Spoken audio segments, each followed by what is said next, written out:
Here, we'll examine the elements that are most limiting to productivity in lakes. The authors state that many of the nutrient effects on phytoplankton nutrient absorption and production in lakes are similar to those in the ocean. Unfortunately, that doesn't help us much because we haven't covered anything about the ocean.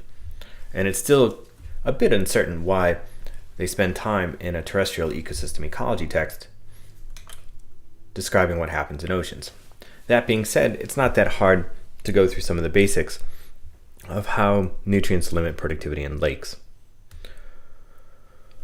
Essentially, when we take a look at lakes, it's the top waters that are relatively nutrient poor. So if you have a lake, the bottom of the lake holds all the sediment, and this is where all the nutrients are. All the productivity, though, because all the light is at the top, and all the productivity happens in the top.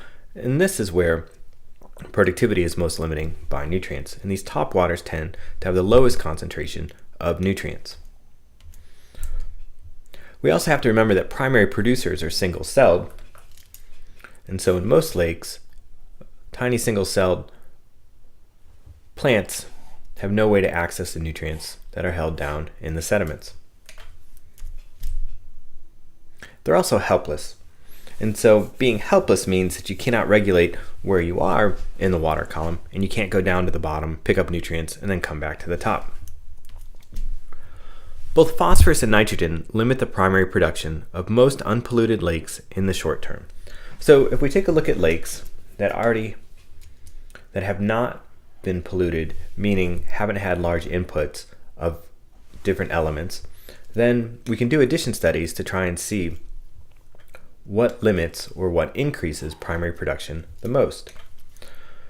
We looked at this for one lake, Schindler's Lake, and here is a compilation of different studies where they've added either nitrogen, phosphorus, or nitrogen and phosphorus together. So on the x-axis here, these are bar graphs, and they show streams, lakes, benthos versus pelagic productivity. Benthic means essentially at the bottom of the lake, and then pelagic is the open water at the top of the lake. So if we look here at the pelagic portion, we can see, let me back up a second. This y-axis is the natural log of the response ratio. The response ratio is simply the amount of biomass if you add nitrogen or phosphorus relative to the control where there hasn't been. And then you take the natural log of that. So let's say that you get the same amount of biomass when you add nitrogen or phosphorus as the control. Set it arbitrarily to 10. 10 over 10 equals 1, and the natural log of that is 0. So if you see a 0 here, that means that on average, the amount of biomass produced when you've added nitrogen or phosphorus was the same as the control. The higher the number, the greater the response ratio. So when we take a look at pelagic systems and lakes, so we're going to look at phytoplankton. If we add nitrogen, you see a response. If you add phosphorus, you see a positive response. Add the two together, an even greater response. The upshot is that both nitrogen and phosphorus proximally are limiting. So across lakes worldwide, if we add nitrogen, if we look at the amount of phytoplankton that's produced in a control system, and then we add nitrogen, it's going to be even greater. And then if we add phosphorus, that's also greater.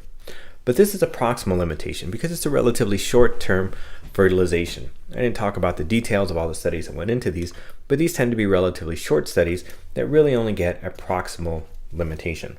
So proximally, on average, both nitrogen and phosphorus are limiting.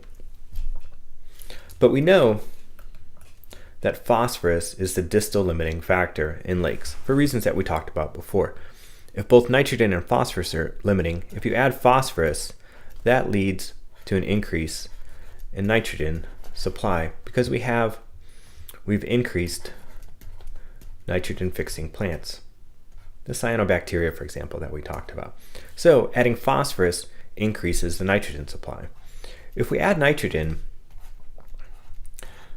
that does not increase the P supply. So most phosphorus is supplied externally. It comes from the surrounding area. And it's the land that releases phosphorus into lakes. If we add nitrogen to that lake, the demand for nitrogen and phosphorus goes up, such that some of the small pools of phosphorus that hadn't been taken up are taken up, and that gives you a small boost to productivity. But there's no way by adding nitrogen that plants can mine more phosphorus or increase the amount of phosphorus that comes in from the land. And so therefore, we think of nitrogen as a proximal limiting element, but phosphorus as a distal factor, because adding phosphorus can increase the nitrogen supply. Adding nitrogen cannot increase the phosphorus supply. If we turn to rivers and streams for a second, we can think about what limits the productivity in these bodies of water. And is it the same as lakes or different? Phytoplankton growth in streams and rivers can be limited by nitrogen or phosphorus, or both, depending on the terrestrial matrix. But it's important to note that many streams are not nutrient limited. And really, it reflects a nutrient limitation on surrounding lands. So, if you have a stream that runs through a system, for example, and let's see the plants in there are limited by phosphorus, and I'll just say P limited. That means the phosphorus concentrations in their leaves are going to be pretty low, and they're going to hold on to phosphorus such that not a lot of phosphorus is going to enter into the water. Soil solutions aren't going to have a lot of phosphorus because they're going to be taken up, and any nitrogen that's added externally, for example, is not going to be taken up by plants, and that's going to go into the waterways. So a phosphorus limited system, for all intents and purposes, holds on to phosphorus tightly and allows nitrogen to go through a little bit more openly. On the other hand, if it's a nitrogen limited system, the opposite happens. They hold on to nitrogen tightly, but phosphorus can slip through into the waterways more easily. So streams often reflect the nutrient limitation of the surrounding lands. And nutrient limitation cascades downstream. So we know that there's spiraling of nutrients in a river, and there's different lengths of that spiral depending on the relative limitation. Something that's relatively strongly limiting, plants within and microbes within the stream are going to pick that up more frequently, and it's going to move more slowly through the system.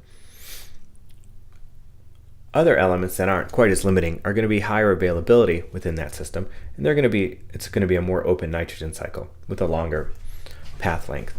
So nutrient limitation cascades downstream. Phosphorus is pretty limiting in the headwaters.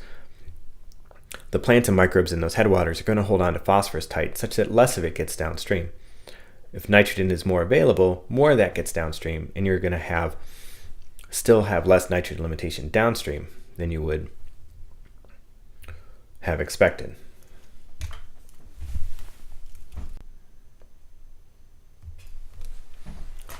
So we'll take a look at figure 8.3 one more time, just to show the nitrogen and phosphorus limitation. We had looked at the pelagic systems of lakes, open water portions of lakes, and their responses to nitrogen and phosphorus. If we turn our attention to the stream benthos, meaning productivity in the bottom of the stream, so the algae, for example, that are attached to rocks within a stream, if you add nitrogen to that water, productivity goes up, just like you do if you add phosphorus. Add nitrogen and phosphorus together, productivity goes up even more. So, at least proximally, nitrogen and phosphorus, that didn't work too well. Nitrogen and phosphorus are limiting, at least proximally within streams, just like they are with lakes.